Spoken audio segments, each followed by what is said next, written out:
Why do some people seem to find love effortlessly while others struggle through one painful relationship after another? Is it bad luck, poor choices, or could there be something much deeper at work? Today, we're diving into karmic relationships to explore why certain patterns repeat, what they may be teaching us, and how to finally break free from them. Stay tuned.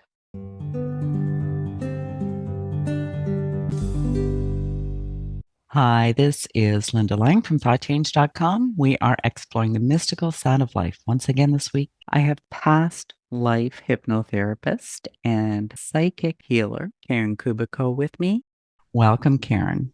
Thanks, Linda. I really appreciate you having me on your show. So you can work with your relationships by healing your own past lives. So, how did that start to open up for you? My first book, Life is Just Another Class, is about 16 of my own past lifetimes. And when I was finished with that book, I was like, what the heck? I've hardly had any really nice relationships. And around the same time, I started providing readings to other people where I could delve into their past lives, their current day stuff, work with their angels and spirit guides. And I started to notice, well, this is interesting. There's a pattern here. There's a common root cause for why you've closed your heart and why you have abusive relationships. You don't even realize the patterns that have happened through family stuff, but sometimes you have to go deeper because you have to figure out, well, why did I, first of all, choose your parents because you have? And a lot of people don't like it when I say that because it's tough. Sometimes parents are tough, but you've picked them to be able to go through those experiences so that you can once and for all break that pattern of some kind.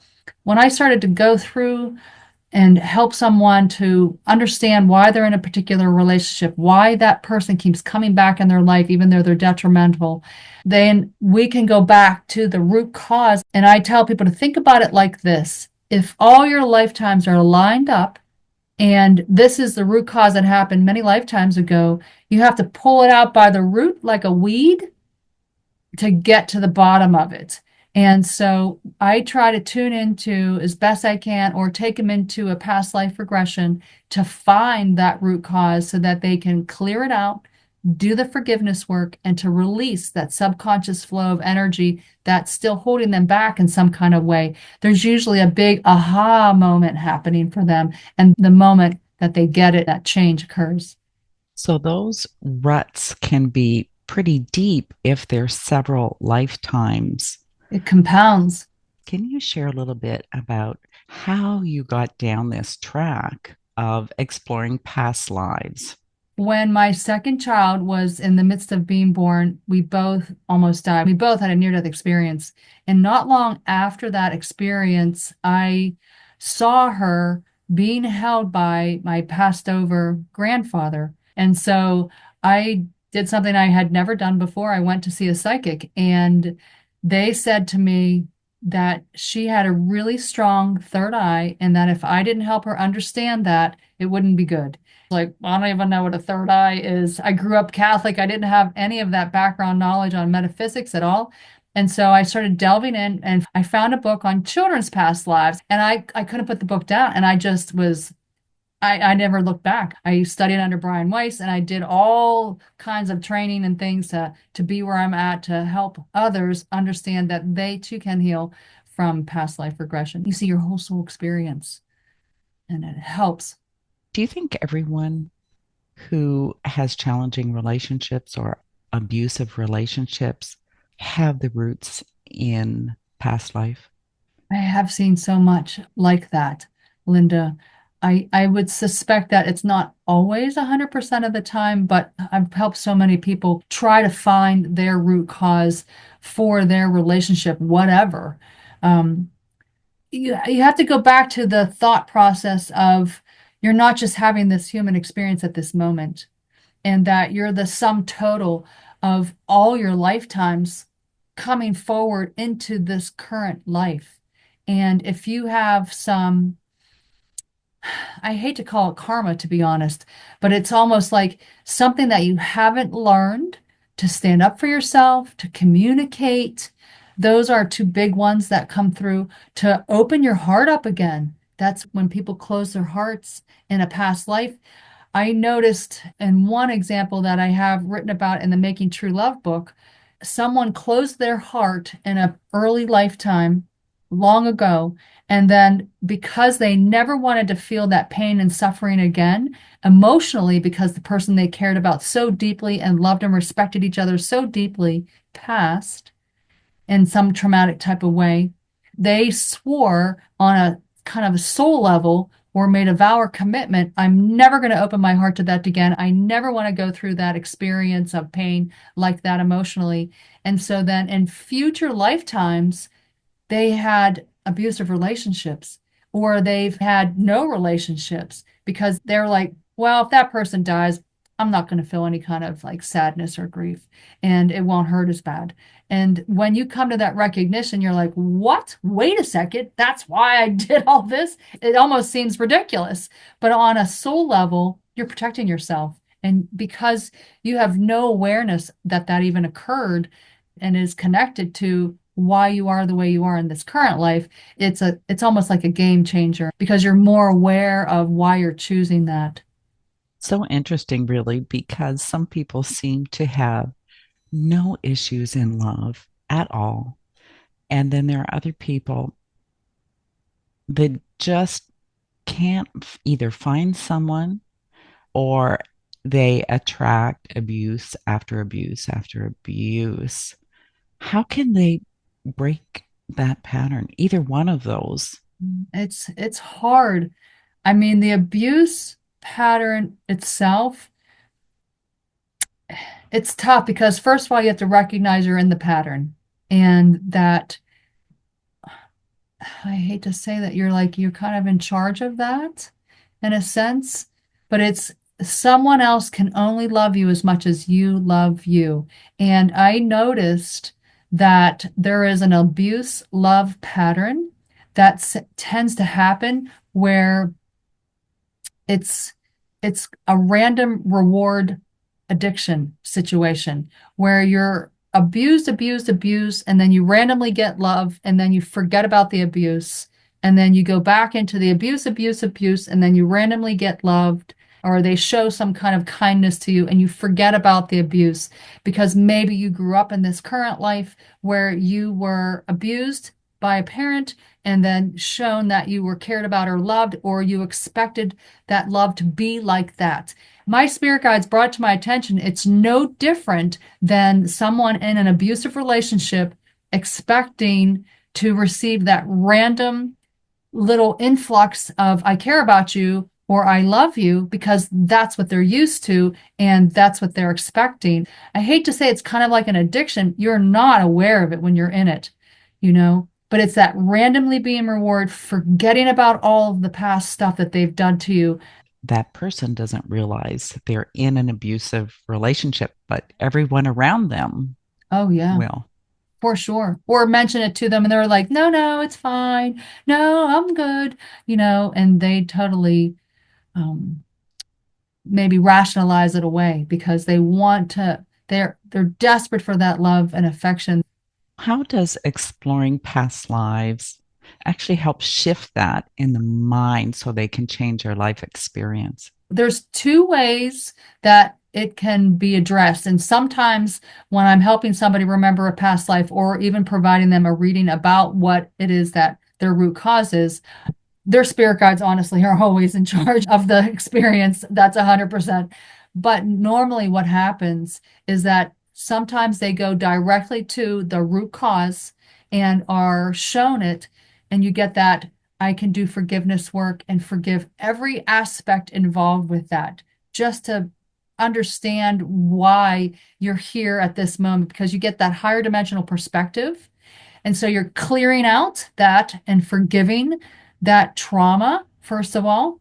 And then secondarily, and sometimes we go directly here, I take them to, or their spirit guide takes them to a past life where they have been so incredibly loved and cared about because in this current life, they have no frame of reference for that. They don't even know what that feels like, should look like. And so that becomes a game changer. When I learned about how to do that, or even that was a choice, was so many years ago. I was working with this one woman, and I'm being shown she's in an abusive relationship and continuously in this lifetime. And I'm being shown many of her past lives where she was again in an abusive relationship. And I just saw her energy darken, dim, darken, dim, dim. And I'm like, hey guys, this isn't working. What can we do to help her? This isn't working for her. And they're like, let's just show her a lifetime where she's had an amazing time. Someone incredibly loved her. And I did that, and her energy went from dim and dark to, I have hope, and I have been loved at some point in my lifetimes, you know what I mean? Not just in this life. That hope really brought some brightness to her energy and helped her in a deeper way. So, do you actually see people then shift their life pattern? I'm able to see the shift in their pattern of things. It's not always obvious, I don't think, sometimes to them, but it becomes obvious to me, and I'm very grateful to be part of that healing process. And what about people that just can't seem to find a partner, that love seems elusive?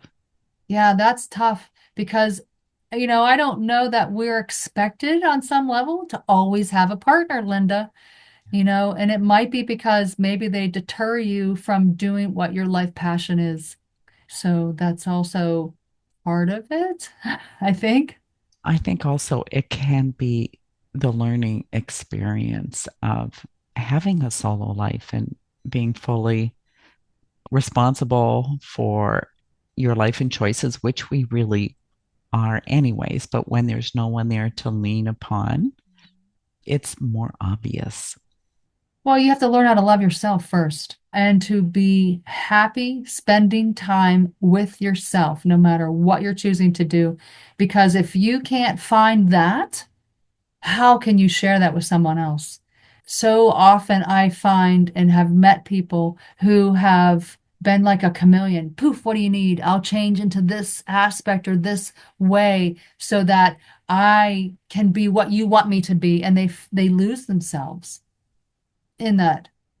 Are there any other patterns that people should be on the lookout in their relationships? I have 11 in that book. So I'm asking my guides to ask which one I should talk about because there's so much we could talk about. But what was very interesting to me, people that tend to be a perfectionist or a type A, that everything has to be, you're like extra, you know what I mean? You go above and beyond the normal person, and you have to get all this stuff done, and you sign up for everything, you volunteer for everything, and you're like doing, doing, doing, doing, doing for everybody else. That perfectionism type of personality, that type A personality, personally, that was fascinating because I was definitely part of that team at one point in my life. But what tends to be a common root cause was not expected. If you go back to a past life where you felt like you were a burden and unwanted in some deep kind of way, and you had to prove yourself that you were worthy to be in the relationship, to be at that job, to be with your friends, and continuously prove to them endlessly that you're worthy enough to be in that. And so then that creates that pattern of being a perfectionist or a type A type of pattern.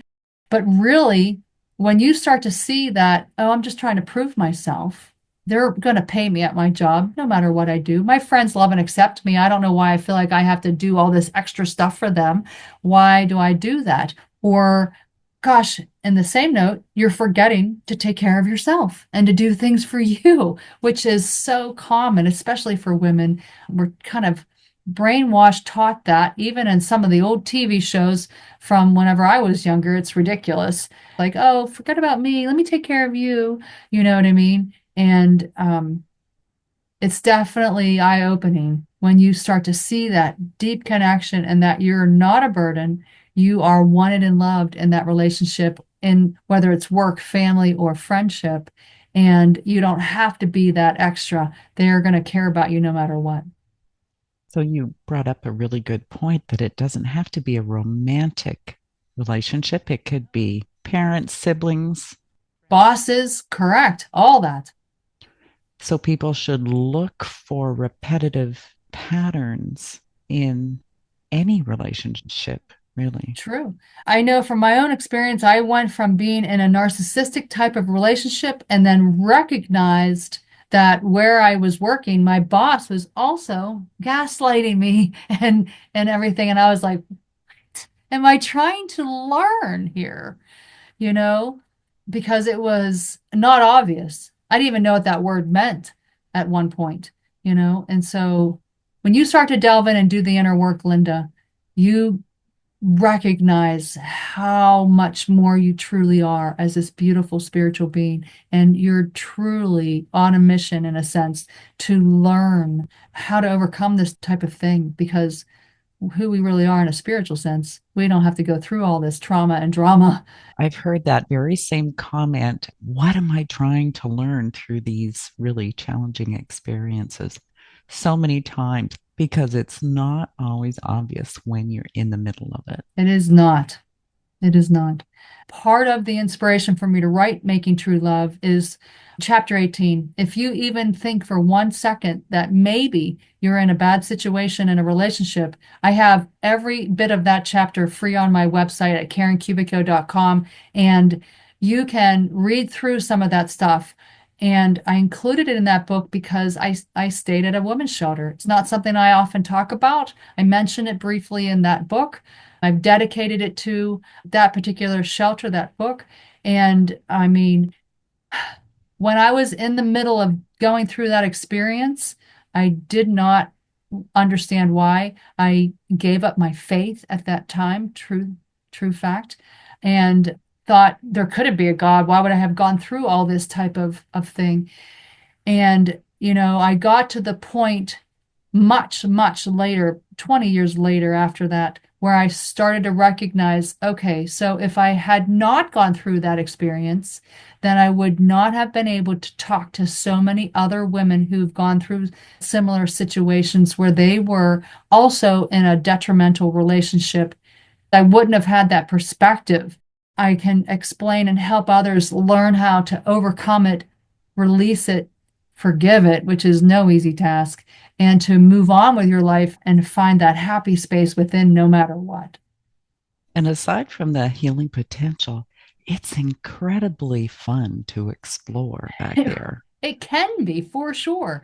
I mean, the fun part of it, really, Linda, is that you are able to go, and I don't get a chance to talk about this too much. You can go to a past life where you were an amazing intuitive being or amazing healer or very confident and reclaim that connection, reclaim that knowledge, and bring it into this current lifetime. It's almost like you can channel that confidence because it's really still you having that same experience. I almost think of it as a code in your DNA that you haven't turned on yet, right? And then when you have that awareness and that intention and the know how, you turn it on, and all of a sudden it's part of your experience here.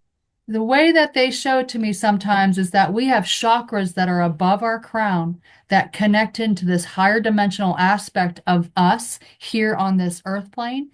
And when you connect into that, you're consciously aware of that higher dimensional aspect. Your energy field expands and you're bringing forth that type of knowledge.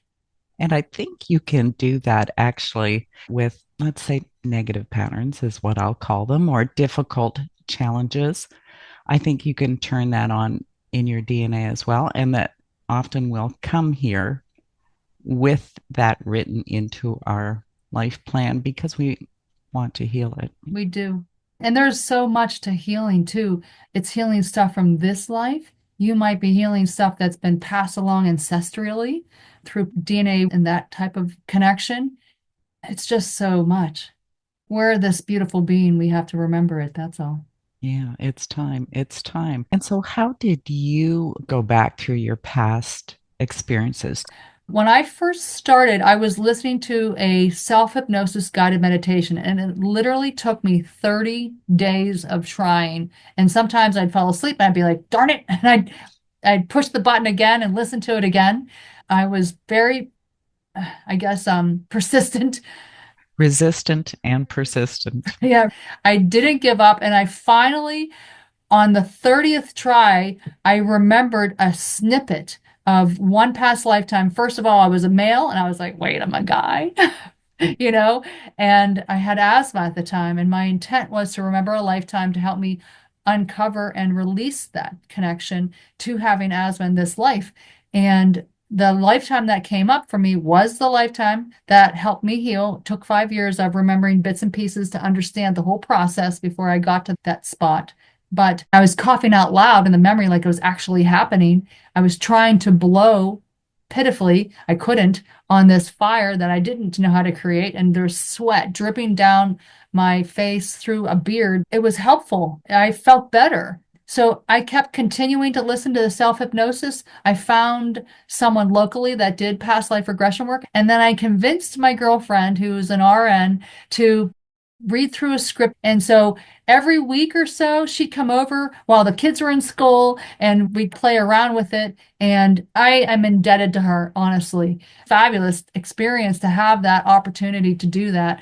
And so true that another can guide you a little bit deeper so you have greater access. The most fascinating thing to me is that just the knowledge or the memory of that life can often be enough to shift it in this life. From my perspective, it's always about helping you in this current lifetime. Really, Linda, it's fun for sure to find and research these past lifetimes because it helps you understand who you are, even why you're so musically minded for this particular instrument, or you're so interested in this type of art or that time period, or whatever. That in and of itself is fascinating. With so many past lives, so many patterns, so many challenges in relationships are not necessarily challenges, but still patterns. How do we actually know what is really us and what is not a pattern that we've created from the past, whether it's to appease someone else or because we think we're bad or unworthy or unlovable? We could think, oh, I can handle it. It's okay. I'll just do what they want because I'm stronger than they are. And that can create a pattern, right? Right. I mean, when you're giving all your energy away like that, Linda, to somebody else, sometimes you're doing them a disservice because they don't learn how to be responsible for raising their own vital life force energy. And beyond past life stuff, if you think of you and your energy aspect as a battery in a sense, and you are giving your energy away to that person to make them feel better endlessly, they're never going to learn how to raise their own vibration, their own vital life force energy, which can be done because I feel like somebody's going to ask that question, well, how do you do that? Which can be done by focusing on positive affirmations. I'm a huge, huge fan of that. Finding something that makes you laugh. I mean, that is an immediate raise. Being creative, being out in nature, just enjoying the sunrise, something simple, that first sip of coffee, whatever makes you feel, ah, I love my life. You are raising your own vital life force energy. And if you're giving it away, and sometimes people do need taken care of, yes. But when you recognize that if you're giving your energy away to someone who's fully capable, they need to learn on some level, or maybe you can provide them inspiration, then you're teaching them in a sense, to how to raise their own life force energy, their own vibration, to find their own inner happiness, to instead of someone being negative, negative, negative, well, can you tell me something positive about your day? Is there something that you're grateful for? And you're changing that pattern, whether they realize it or not, because the next time they talk to you, If you ask that same question again, what great thing happened to you today? Then they'll be looking for what made them smile versus what made them feel bad. Because that again is another kind of pattern, right? These patterns can originate either in love or in fear. You could love someone so much and want to help them and help them and help them, or you can be afraid and not want negative situations. You don't want to rock the boat. Exactly, exactly. So then that pattern gets entrenched. So that makes it a little tricky to decipher whether it's a pattern that's helping you or hindering you. We all have like a little boundary radar thingy that it's like, like as soon as you feel that, Oh, yeah. and then if you do it anyways, you've just kind of violated your own inner knowings. True. I've actually used that exact thing that you just said. That, oh, I don't know. You're feeling it's off. And I tell people, recognize, look, when you're with this particular person, you both feel good. You both feel raised up. Your energy both feels excited to be with each other. And then when you're with this person that maybe you're dating or another friend, and you feel like you're here when you start out and they're down here, and then all of a sudden you're like depleted and need to recharge, and this person feels better when you left, you've just given all your energy away to them. And so when you are very mindful of how you feel when you're around somebody, does it deplete you or do you feel both good afterwards? That's the litmus test in a sense. You can give your power away to someone else, but you can also give it to the pattern. You can give it to the, well, I'm an abused person, or I'm a whatever. You may have been an abused person, but you can change that pattern, right? How do you want to define yourself, right, Linda? Because that's huge. Because I'll never forget the moment I met this lady one time in a class. She's like, "Well, I have cancer." I'm like, "I thought you had just said you're in remission for 10 years. Do you still really want to own that story? You don't have it. You're healed. You're a healed person. You've overcome it and you've grown from it, but you can't own that story. It's no different than a pattern, right?" Exactly, exactly. Words of wisdom. I only allow mutually supportive and loving connections and experiences in my life is my favorite mantra. Beautiful. Karen, it's been delightful chatting with you today. Likewise, Linda. Where can we send people who want to know more about your work, your books? I have a website, karenkubicko.com. I have a YouTube channel with lots of meditations and teachings. I have a course on there that you can take if you're interested in learning about your own past lives that you can follow along. I have guided meditations for all that type of thing. I have books on Amazon that you're welcome to check out and find more information on. And you can set up a personal experience with me as well. And today we were talking about making true love, healing relationship patterns through past life regression. Yes. I mean, it's very meaningful book to me on a lot of levels. So I hope someone listening finds peace from having that. Peace and maybe a little courage. Oh, yes. Courage, perfect word. Thank you. Thank you again, Karen, and thank you for listening to this week's edition of Exploring the Mystical Side of Life. If you enjoy our conversations, remember to subscribe, share with a friend. Come visit me at thoughtchange.com, pick up your copy of Learning to Listen. We will see you again next time. Bye for now.